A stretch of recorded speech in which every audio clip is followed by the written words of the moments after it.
مسجد نبوی جتنی بڑی ہے نا اب، پورا مدینہ نبی کے دور میں اس سے چھوٹا تھا.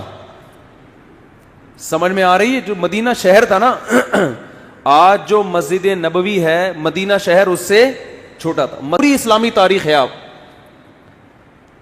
کوئی ماہر آدمی ہو نا آپ کو بتائے گا مسجد نبی کے اندر یہاں حضرت ابو بکر کا گھر تھا, یہاں حضرت عمر کا گھر تھا, یہاں حضرت ابو ہریرہ آیا کرتے تھے, یہاں یہ ہوتا تھا, یہاں پوری مسجد نبی کے اندر پوری مدینہ کی تاریخ ہے. اتنی چھوٹی سی جگہ, بہت کمزور معمولی سی ریاست جو اپنے پاؤں پہ ابھی کھڑی بھی نہیں ہو پا رہی, سنبھل بھی نہیں پا رہے, اور خطوط لکھے جا رہے ہیں ہرقل کو. ہے بھائی, خطوط کس کو لکھے جا رہے ہیں؟ بڑے بڑے ملکوں, اس وقت ایسے جیسے رشیا, امریکہ اور برٹش, ان حکومتوں کو خطوط لکھے جا رہے ہیں. اس میں کیا کہا جا رہا ہے؟ انی رسول اللہ علیکم جمیعا, مجھے گاڈ نے میسنجر بنا کے بھیجا ہے. کس کی طرف؟ آپ کہتے ہیں جب اللہ کو اللہ کہا جائے گا تو گاڈ کیوں کہہ رہے ہو پھر بار بار؟ گاڈ اس لیے کیونکہ یہ لفظ گوروں کے لیے بھی ایکسیپٹیبل ہے نا. بھائی گاڈ کو تو وہ بھی مانتے ہیں نا, اللہ کو نہیں مانتے, گاڈ کو تو مانتے ہیں نا, تو اس لیے میں گاڈ کا لفظ استعمال کر رہا ہوں. سمجھ رہے ہو کہ نہیں سمجھ رہے؟ لبرل لوگ بھی بولیں یہ اللہ کیوں لے کر آ رہے ہیں بیچ میں؟ تو بھئی گاڈ کا لفظ سب کے لیے قابل قبول ہے کہ نہیں ہے؟ انگلش میں خدا کو کیا کہتے ہیں؟ گاڈ کہتے ہیں. کیونکہ انگریز بھی او مائی اللہ نہیں کہتے, او مائی گاڈ کہتے ہیں. آپ کہہ سکتے ہیں کہ انگریز تو آپ کا بیان سن نہیں رہے, تو وہ لوگ ضرور سن رہے ہیں جو انگریزوں سے ڈسے ہوئے ہیں. ٹھیک ہے, اور ہو سکتا ہے یہ ٹرانسلیشن ہو جائے انگلش میں بعد میں, یہ بھی ممکن ہے. نہیں بھی ہو تو کوئی ترجمہ کر کے بتا دے. کچھ گوروں نے بھی بیانات سنے ہیں. تو اب میں آپ سے ایک بات عرض کر رہا ہوں کہ دنیا میں اس سے بڑے سفیر کی کوئی مثال مل نہیں سکتی, جو دعویٰ بھی کر رہے ہیں کہ میں تمام لوگوں کی, اللہ کی طرف سے تمام انسانوں کا رسول, اور اس دعوے پر عمل بھی کر کے دکھا رہے ہیں. بڑے بڑے بادشاہوں کو خطوط لکھ رہے ہیں. بعض بادشاہوں نے جب آپ کا خط دیکھا تو اسے پھاڑ دیا. آپ نے فرمایا اللہ اس کے اسی طرح ٹکڑے کرے گا جس طرح اس نے میرے خط کو پھاڑا ہے.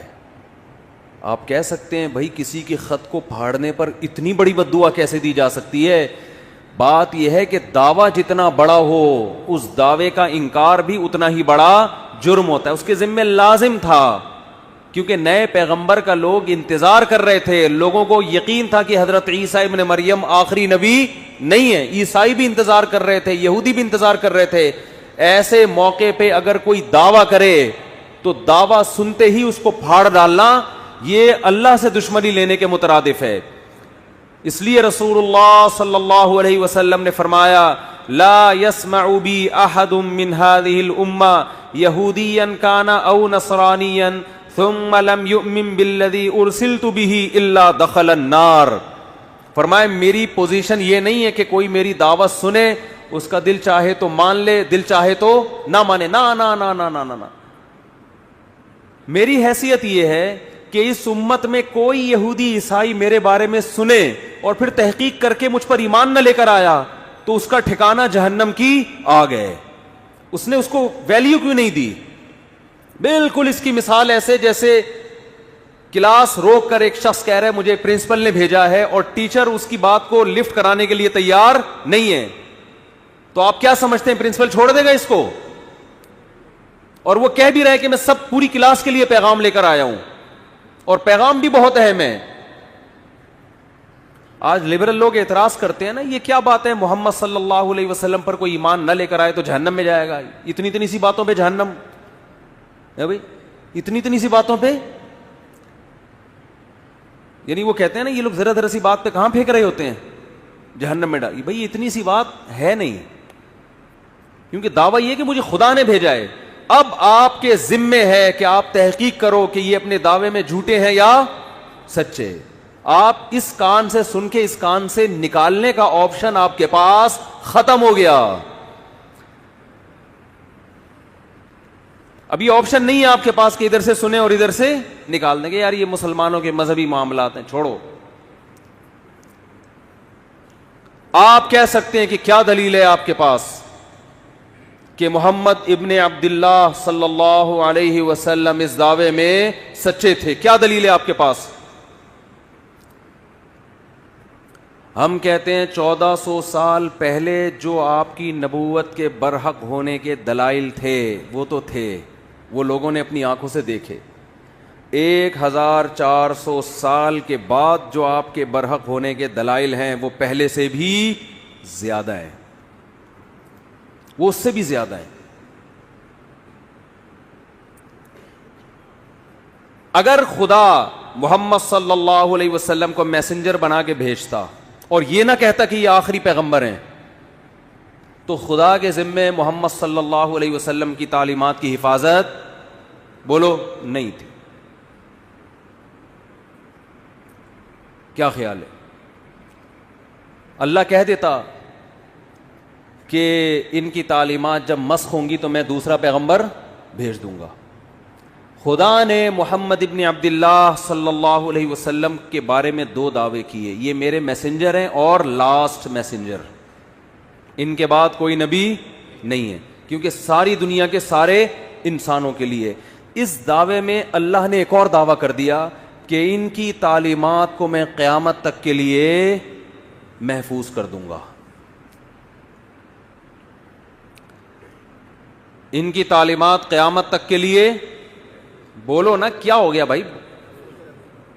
وہاں میں پشاور میں بیان کر رہا تھا، ایسا بول رہے تھے لوگ یار، چپ کرانا. سرگودا میں بیان ہوا، چپ کرانا مشکل ہو گیا، لوگ چپ ہی نہیں ہو رہے تھے. وہاں کہنا پڑ رہا تھا مجھے بھی بولنے دو گے کہ نہیں دو گے؟ بولنے. پنجاب لسی، پائے، کراچی میں چائے، چائے کے اثرات ہیں.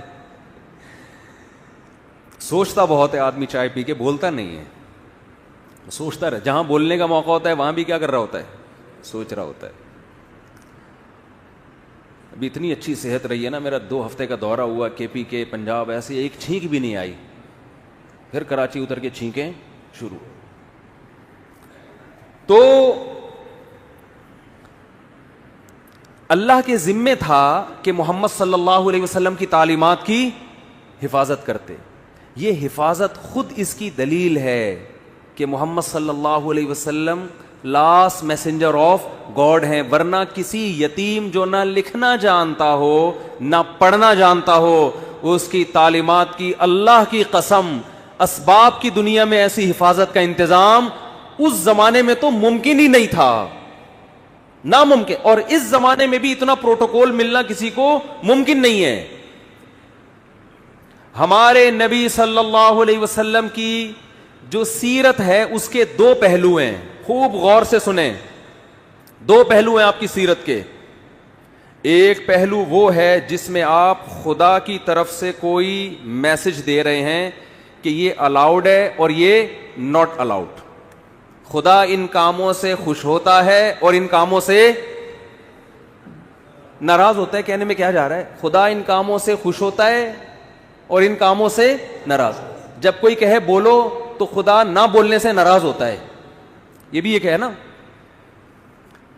ان کاموں سے اللہ خوش ہوگا اور ان کاموں سے اللہ ناراض ہوگا. اللہ تعالی نے محمد صلی اللہ علیہ وسلم کو اپنا سفیر بنایا اور یہ بھی دعویٰ کیا کہ یہ آخری نبی ہیں، اور یہ بھی دعویٰ کیا، اسی میں یہ خود بخود دعویٰ ہو گیا کہ ان کی تعلیمات قیامت تک کے لیے محفوظ کر دوں گا. جبکہ اس زمانے میں محفوظ کرنے کا کوئی انتظام، ایسا پراپر انتظام نہیں تھا جو بعد میں لوگوں میں ایجاد ہوا ہے.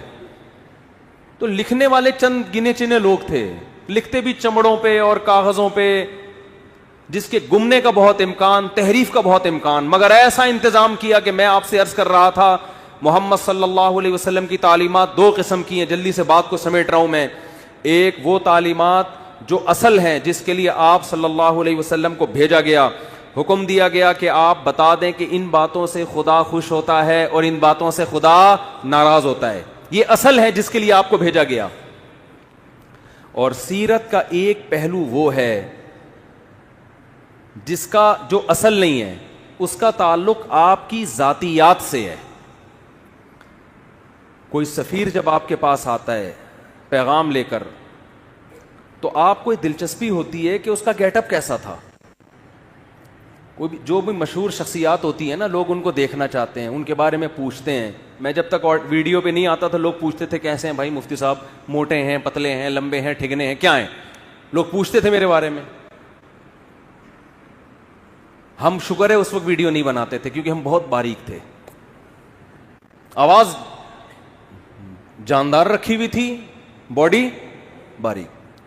تو لوگ مجھے کہتے تھے جیسی آپ کی آواز ہے آپ خود بھی ویسے ہی ہیں. میں کہتا نہیں, تسمع بالمعید خیر من ان تراہ, مجھے دیکھنے سے بہتر ہے سننے پر اکتفا کرو. تو شکر ہے 2013 میں حج کر کے آیا تو کچھ گزارا ہو گیا. تو انسان کو جس سے محبت ہوتی ہے اس کے گیٹ اپ کو بھی جاننے کی کوشش بولو کرتا ہے. ہمارے نبی صلی اللہ علیہ وسلم کا گیٹ اپ کیسا تھا, اس کا براہ راست اسلام سے کوئی تعلق نہیں ہے. اس مقصد کے لیے اللہ نے بھیجا نہیں ہے. یہ وہ احکام ہیں جو نسبتاً کم ویلیو رکھتے ہیں.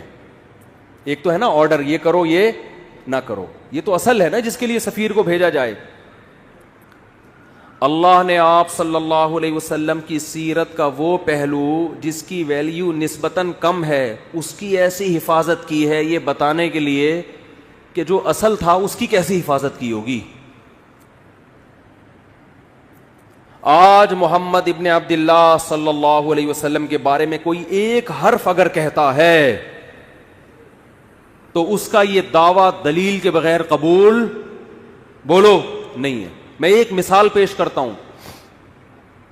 امام ترمذی امام بخاری کے شاگرد ہیں. اللہ کے سفیر محمد ابن عبداللہ صلی اللہ علیہ وسلم کے بارے میں امام ترمذی نے دعویٰ کیا کہ محمد صلی اللہ علیہ وسلم کا گیٹ اپ ایسا تھا. پورا گیٹ اپ نہیں بیان کیا جا رہا, صرف اتنا کہ آپ کے سامنے کے جو دو دانت تھے ان کے درمیان میں خلا تھا, تھوڑا سا ڈسٹینس تھا, تھوڑا سا بول لو فاصلہ تھا.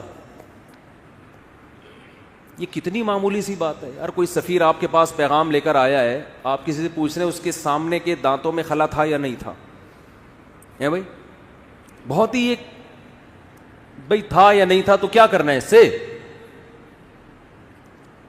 لیکن امام ترمذی یہ بات بیان کر رہے ہیں.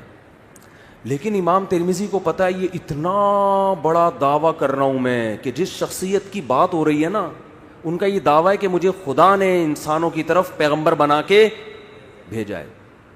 امام ترمذی کو یہ بات معلوم ہے کہ میں نے اگر دعویٰ کر دیا کان النبی صلی اللہ علیہ وسلم افلج الثنیتین کہ نبی کے دو دانتوں کے درمیان میں خلا تھا, یہ دعویٰ کر دیا, یہ امت مجھے چھوڑے گی نہیں. کہ کہاں سے تمہیں پتا چلا؟ آپ مورخین سے پوچھ نہیں سکتے کہ آپ کو کیسے پتا چلا, وہ اپنے لکھ رہے ہوتے ہیں بس. اور اگر وہ دلیل بھی پیش کرتے ہیں تو وہ دلیل اس اتنی مضبوط نہیں ہوتی. اتنی سی بات کو بیان کرنے کے لیے امام ترمذی سند لے کر آئیں گے. حدثنا عبداللہ ابن عبد الرحمن, امام ترمذی کہتے ہیں مجھ سے عبداللہ ابن عبد الرحمن نے بیان کیا. وہ عبداللہ جو عبد الرحمن کے بیٹے ہیں. عبداللہ ابن عبد الرحمن کو کیسے پتا چلا کہ نبی کے دو دانتوں کے درمیان خلا تھا؟ بھائی انہوں نے تو نبی صلی اللہ علیہ وسلم کو دیکھا نہیں. وہ کہتے ہیں حدثنا ابراہیم ابن المنذر, مجھ سے ابراہیم نے بیان کیا جو منذر کے بیٹے ہیں. بھائی ابراہیم ابن منذر نے تو نبی کا زمانہ نہیں پایا, ان کو کہاں سے پتا چلا؟ وہ کہتے ہیں ابراہیم ابن المنذر کہتے ہیں حدثنی عبد العزیز ابن ابی ثابت الزہری, مجھ سے عبد العزیز نے بیان کیا جو ابو ثابت الزہری کے بیٹے ہیں.